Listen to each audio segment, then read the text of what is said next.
following is an exclusive presentation of Ravens Productions.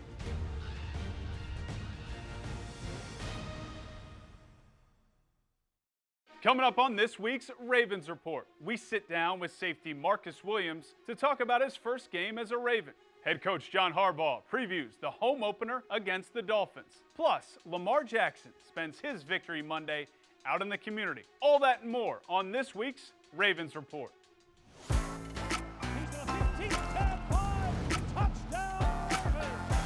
They are dancing in the aisles. Oh, what a scene we have at M&T.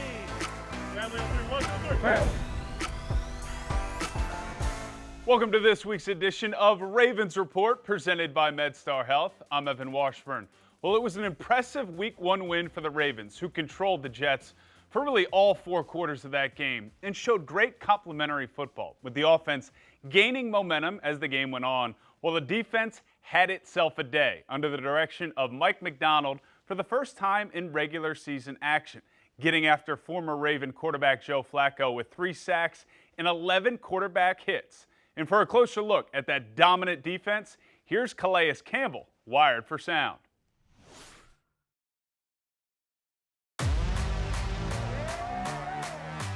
Dominate on 3, 1, 2, 3, dominate. Crowd is on its feet. They are dressed in their rain gear as the rain continues to fall. And there is a definite, palpable sense of electricity here in the Meadowlands. Emotions on 9/11, excitement for football season, all converging to this moment where the 2022 season gets underway. Keep it simple. Take a deep breath. Think about what your job is. You hear the play call, line up, think about your job, think about your footwork's going to be, and then let it rip, all right? Let it rip. Go for it, right through your technique. And let's see what happens, okay? I can't wait to find out.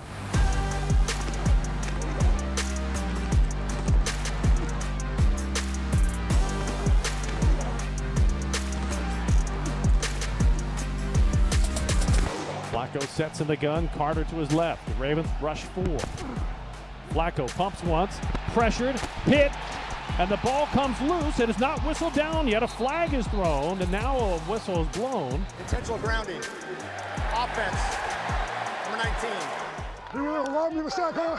He was just robbing me of a sack.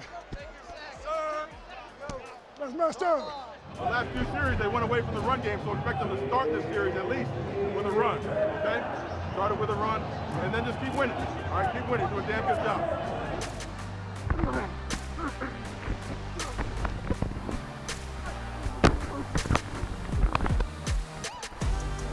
The Ravens winning the battle of field position. Now they'd like to cash in with a turnover. They've been close twice on turnovers on the Jets' first 2 possessions. Let's go, D. Let's go, D, to us. Keep running to the ball, all right? We'll get one, okay? Williams and Hamilton are playing deep. Joe Flacco to throw out of the gun. Fires down the middle. It's intercepted. Williams has it at the 40-yard line. 35-30. He gets a block. 25-20. 15. And Marcus Williams is all the way down to the 13-yard line. I want some of this, baby. Hell yeah, baby. Hell yeah, baby. Hey, that boy 3-2. He says it's waiting for his blocker. He cut back. I was sure. I thought he was going to pitch that mother. Man, get in front and block somebody. No, he took off. Man, you got like let your blockers get in front. You at the edge. You come back. All you gotta do is pause for a second. They were trying to get me. I'm just... You can't see somebody behind you though. I saw nobody behind you. Great play, man. Great play. Yeah, that's a hell of a play. Great play.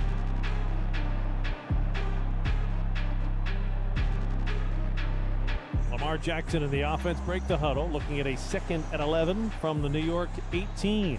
Field position was set up by a Jets 20-yard punt. Ravens trying to cash in and punch the ball into the end zone. He has Kenyon Drake with him in the backfield. Jackson takes the snap, steps up, fires, touchdown! Devin Duvernay, his 2nd of the day, and the Ravens extend their lead. Let's go, dude. Devin Duvernay is now having a career day. 4 catches, 54 yards, 2 touchdowns. That's the most yardage and the most touchdowns Duvernay has had in a game in his young career. Hey, how many is that? That's 2. The Ravens lead it by 14. And that puts the onus of the day back on the arm of Joe Flacco, who the Ravens have already sacked 3 times.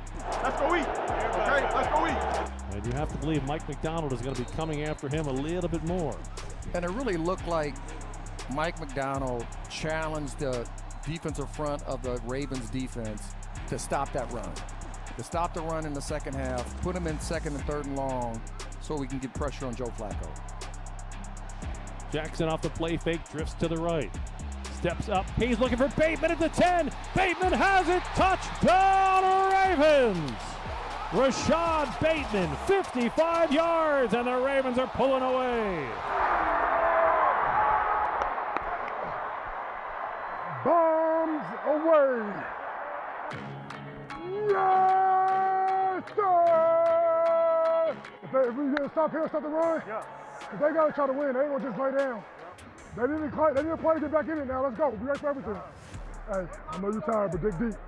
It's championship football right here. Fourth quarter championship football. They have pressured, banged up, and beat up Joe Flacco throughout the day, talking about the defensive front for the Baltimore Ravens. That's what we got, baby. That's the Raven way. But the hard work paid off, though. I feel pretty good. Good. Got to keep going, though, for a long, lot of ball left, so. Looks to the right, pumps once, throws across the middle. Breece Hall has it, fumbles the ball. Marlon Humphrey dives in on it. Chuck Clark punched it out from the back. Marlon Humphreys is running in on the front side. He dives in and scoops it up. Lamar Jackson takes a snap, takes a knee, and that'll do it. Week 1 is done as the Ravens take down the New York Jets 24-9. Want to know, baby, that's it. On the 21-year anniversary of 9/11, the Ravens come to the Meadowlands on an emotional day for the country, and they get the season started on a winning note. 1-0, baby. 1-0. Now the Ravens will look to bring all that energy back from New York home for a matchup with the Miami Dolphins, who are fresh off an impressive win of their own over New England in Week 1. Coming up next on Ravens Report, we sit down with safety Marcus Williams, who did not disappoint in his debut as a Raven.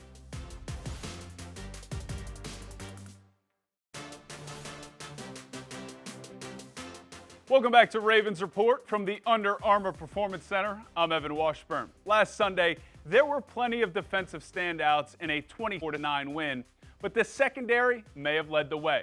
From Chuck Clark's forced fumble, recovered by Marlon Humphrey, to an interception from safety Marcus Williams, who also led the team with 12 tackles. And for more on Game 1 in a Ravens uniform, here's Marcus with our Shelby Gernath.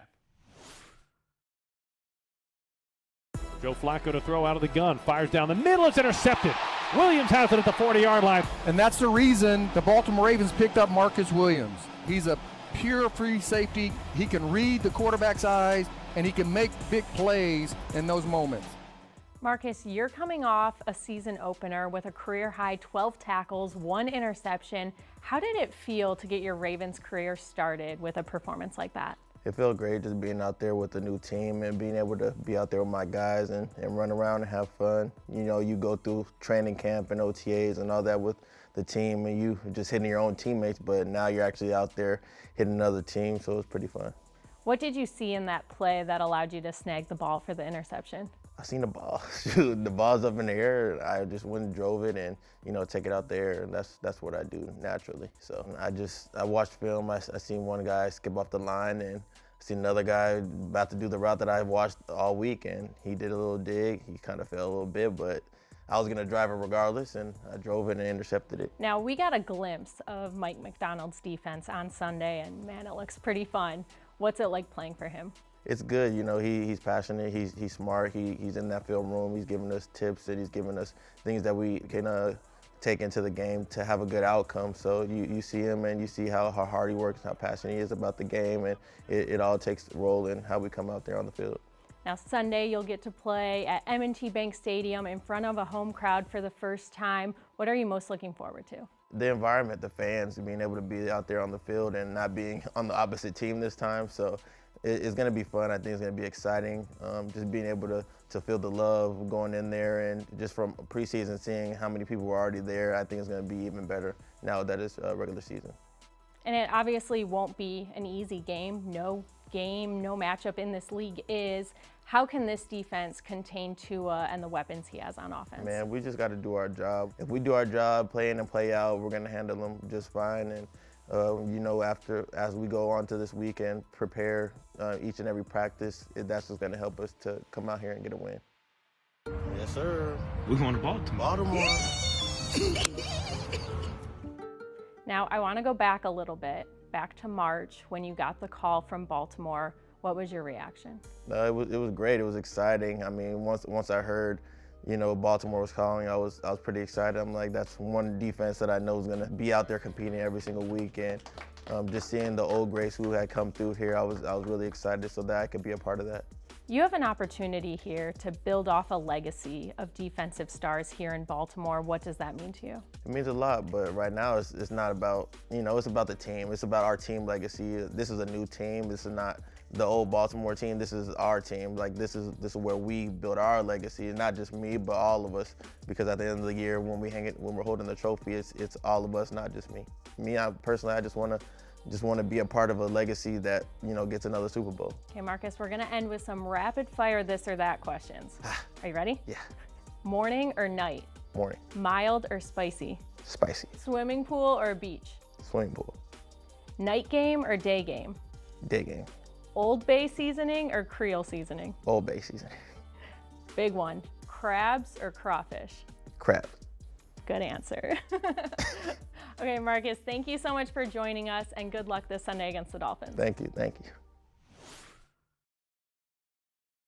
And since entering the league in 2017, Williams has 6 games of 10-plus tackles and at least 1 interception. That's the most in the NFL over that time. And look, with Kyle Fuller suffering a season-ending injury against the Jets, Williams and the rest of that secondary will have to pick up the slack as they face Tyreek Hill and company Sunday at the Bank.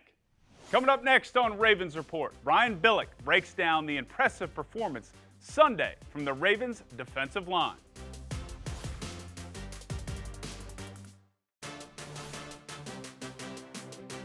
Brian Billick's Breakdown is powered by Microsoft, the official tablet of the Baltimore Ravens.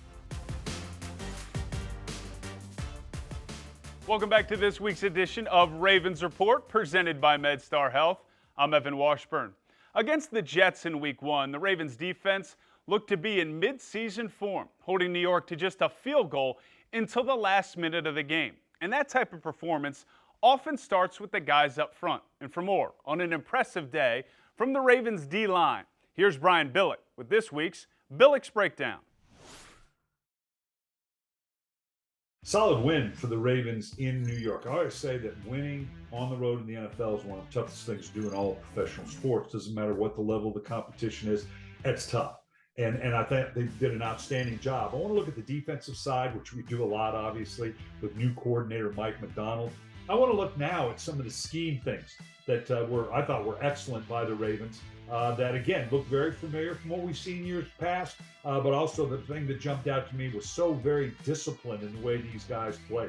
This first play here, you're going to see, we talk all year long, and those that follow us from last year, we talk about the picket fence, okay? And what we're talking about is a front 7, everybody taking the gap. I want you to watch this action. It's just an outside zone, everything from the top. Houston does a great job of setting the edge. He's going to push it back to the inside.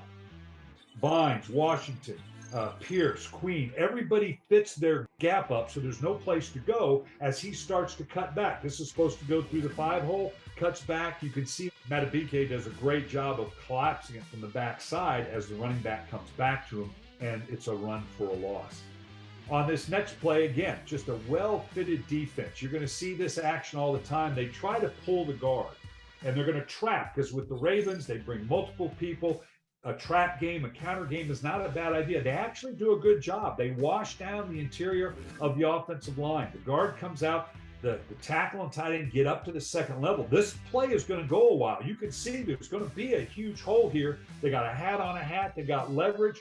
But what happens? Great job on the backside where Houston crashes down, and his job is obviously to take on the pulling guard and let everybody else do their job. But he dips underneath and actually makes the play. stuffs the hole. This thing might have gone for a while, but it was a great play by Houston getting underneath and preventing what very well could have been a big play. Now, this is just good fundamentals and technique here. This is going to be a screen pass.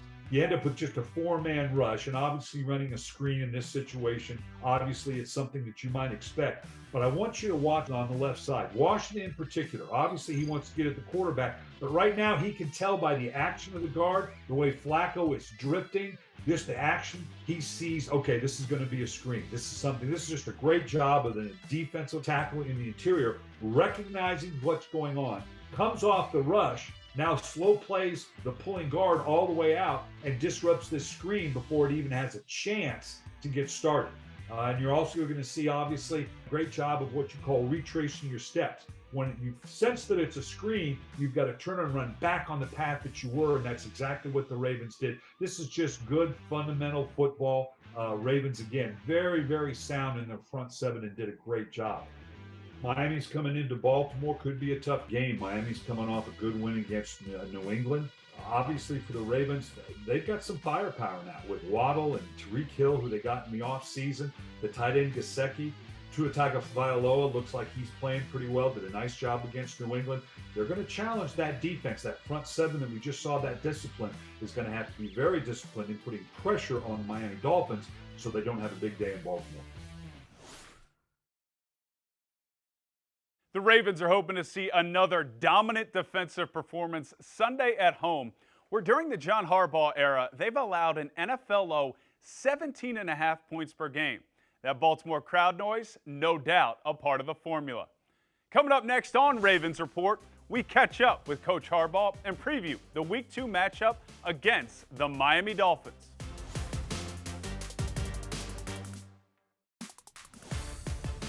Ravens Report is brought to you by MedStar Health, the official medical team of the Baltimore Ravens, and you. MedStar Health. It's how we treat people.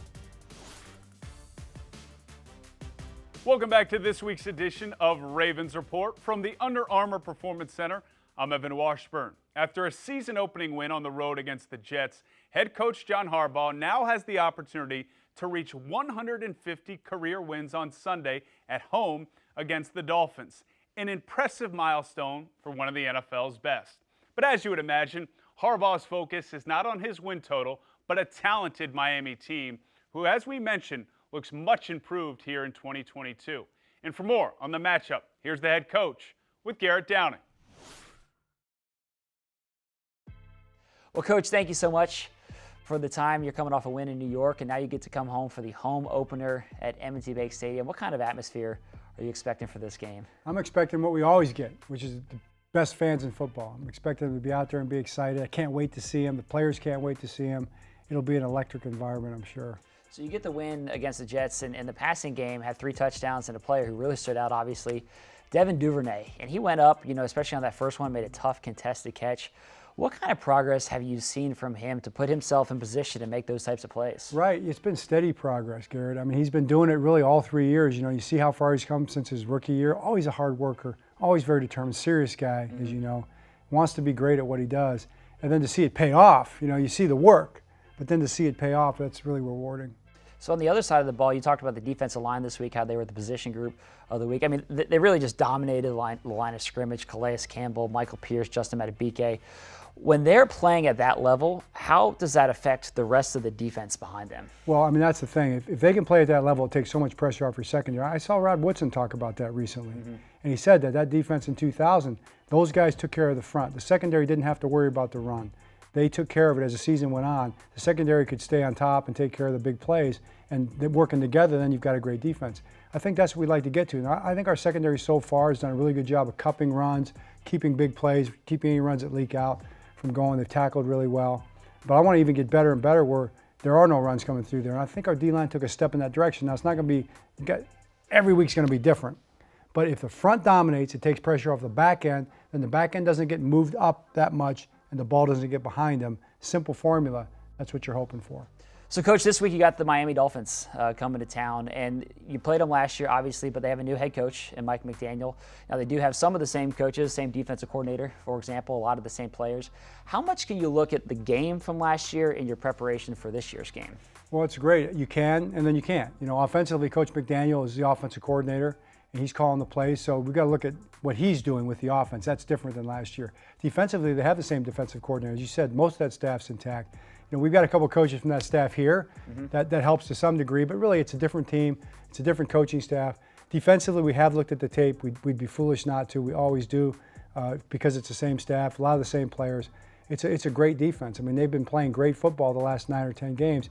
Go back starting with our Thursday night game since then. So there's things that we've got to deal with. There's things that they're going to change. There's things they're going to adjust that we'll have to respond to. But really, at the end, we just got to come out and play good football. We've got to execute on all 3 phases, play good, solid football in terms of what we want to do, see if we can do that and do it well. Awesome, Coach. Well, we can't wait for the game this Sunday. It's going to be a great atmosphere like we talked about at M&T Bank Stadium, and best of luck against the Dolphins. Thanks, Garrett. So if the Ravens are going to win on Sunday against Miami, Lamar will, as always, be front and center. Now, last week, he did damage with his arm, but the threat to run is always there. And with just one more 100-yard rushing performance, Lamar will set the record for most 100-yard games by a quarterback in NFL history in just 5 seasons. And that leads us to my keys to the game. And let's start right there. Set the tone with the run game. Miami, at least last season, middle of the pack against the run in the NFL. Now, last week, the Ravens only needed 63 yards on the ground. Could be different Sunday against the Dolphins. Second key, and maybe most importantly, you cannot allow Tyreek Hill to wreck this game. Last week against the Patriots, he had 8 catches for 94 yards, but no touchdowns. That has to be the bar for this Ravens defense. That's it for this week's show. Thanks so much for watching, and make sure to check out Ravens Pregame Live with Shelby Gernath and former Ravens wide receiver Torrey Smith. We'll get you set for the game with all the latest news live from M&T Bank Stadium. You won't want to miss it. You can tune in on YouTube, Facebook, or BaltimoreRavens.com. Enjoy the game, and we'll see you right back here next week for another edition of Ravens Report.